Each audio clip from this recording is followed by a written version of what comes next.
This week's stories comes under the theme for the love of your pets. Today's story is entitled You Got Milk? It was a Fort Lauderdale to Detroit flight, one of those big boy aircrafts where they add an extra flight attendant just in case chaos RSVP'd early. Of course, I was the extra. The Detroit-based crew, they were on their go-home day, which means that patience was already packed in their suitcase ready to go. We were delayed 2 hours thanks to a mechanical issue. Fine, normal, happens. But the real delay, the maintenance guy. Sir had fixed the plane 30 minutes ago, yet somehow was still on the jet bridge aisle chair sitting, writing in the logbook like he was submitting his final thesis to Harvard Aviation School. Me and the lead stood in the forward galley watching him like it was live theater. The captain came out of the cockpit, not once, not twice, but 5 times, just peeking, squinting, hoping eye contact alone would speed up the writing process. Nope. This man was writing his autobiography, Chapter 7, The Bolt I Tightened That Changed My Life. Finally, he hands over the logbook. We were ready. The gate agent basically shoved the door closed behind us like, bye, don't circle back, okay?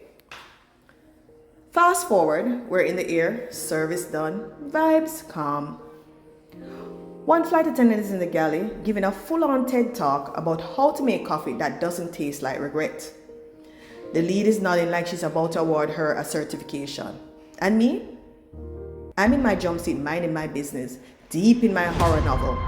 Ironically, about to get out-horrored in real life.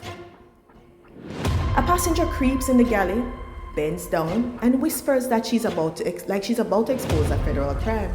You know the type, professional tattletailer. I half listen. She goes, "The lady in row 4 is breastfeeding her dog." I blinked. I said, "Ma'am, run that back."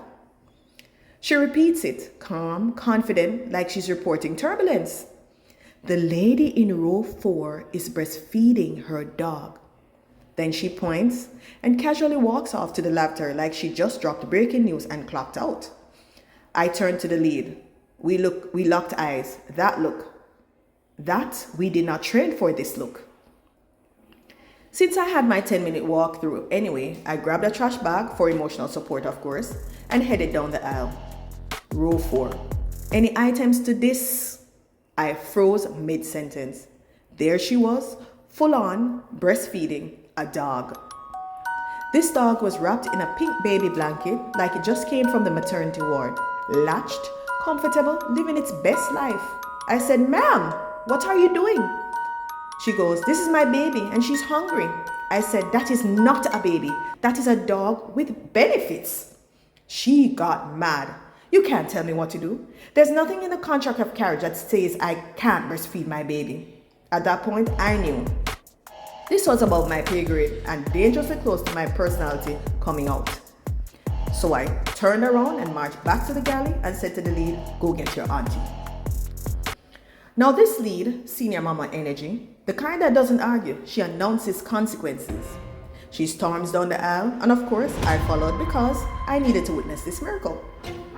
She gets to row 4, looks at the situation, and without missing a beat says, "While what you're doing is not specifically stated in the contract of carriage, this is animal cruelty, indecent exposure, a felony, bestiality adjacent behavior, and failure to comply with crew instructions. Would you like me to continue, or would you prefer to be arrested when we land?" That lady packed that dog up so fast, Houdini himself would be impressed. Carrier zipped, blanket tucked, milk bar closed. We walked back to the galley. I said, "Wait, all that you said, that was real, right?" The lead bursted out laughing. "Girl, no, I made all that up, except the part about listening to us. That one will get you escorted real quick." I nearly fell over. Meanwhile, Miss Tattletailer was in the galley front row seat, smiling like she just completed her civic duty for the year. The other flight attendant, still standing there in shock like she just witnessed National Geographic Uncensored. The rest of the flight, peaceful, quiet, blessedly normal. I finished my novel, although honestly, nothing in that book could compete with row 4. We landed in Detroit only an hour late, which, considering everything, felt like an on-time arrival. That was my second year flying, and to this day, I've yet to see anything top that. And frankly, I pray I never do.